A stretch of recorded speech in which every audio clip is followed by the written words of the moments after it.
Saudi আরবের রাজধানী রিয়াদ থেকে শুরু করে জেদ্দা, দাম্মাম, আল কাসিম, বুরাইদা এবং প্রবাসী যে বাংলাদেশে যারা রয়েছেন তারা কিন্তু এবার পোস্টাল ভোটিংয়ে অংশ নিয়েছেন। ইতিমধ্যে অনেকের সাথে কথা বলেছি যারা বিভিন্ন হোটেল রেস্তোরাঁতে কাজ করতেছেন এবং বিভিন্ন কর্মজীবী যারা রয়েছেন বিভিন্ন কোম্পানিতে কাজ করছেন। সামনে ত্রয়োদশ জাতীয় নির্বাচন সুষ্ঠু বা সুন্দরভাবে হয় সেই কামনায় আমরা করি। আমরা প্রবাসী হিসেবে চাই না আমাদের বাংলাদেশের মানুষের মধ্যে যে সম্প্রীতিটা বিরাজমান ছিল ইতিপূর্বে, এই রাজনৈতিক সহিংসতায় সেটা ধ্বংস হয়ে যাক।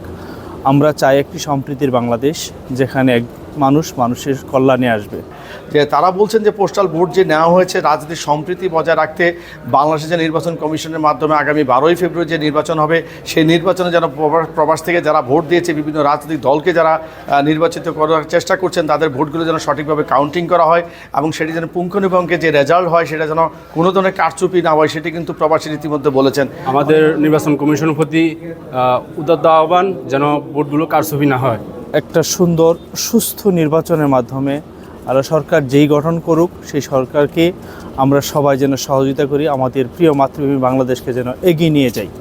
আমরা যারা প্রবাস থেকে পোস্টিং ব্যালটের মাধ্যমে ভোট দিয়েছি, আমরা আশা করি 12 ফেব্রুয়ারি নির্বাচন কমিশনের কাছে আমাদের একটাই দাবি থাকবে যাতে সুষ্ঠুভাবে সুন্দরভাবে আমাদের ভোটগুলো কাউন্টিং করা হয়।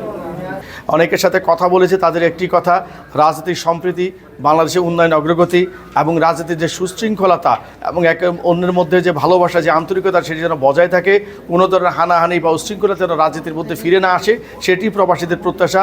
এবং রেমিটেন্স যোদ্ধাদের একটি কথা, আগামী সুন্দর একটি বাংলাদেশ হবে, সবাই মিলে এগিয়ে যাবে বাংলাদেশের উন্নয়ন অগ্রগতিতে। মোহাম্মদ জাহাঙ্গীর আলম হৃদয়, মোহনা, সৌদি আরব।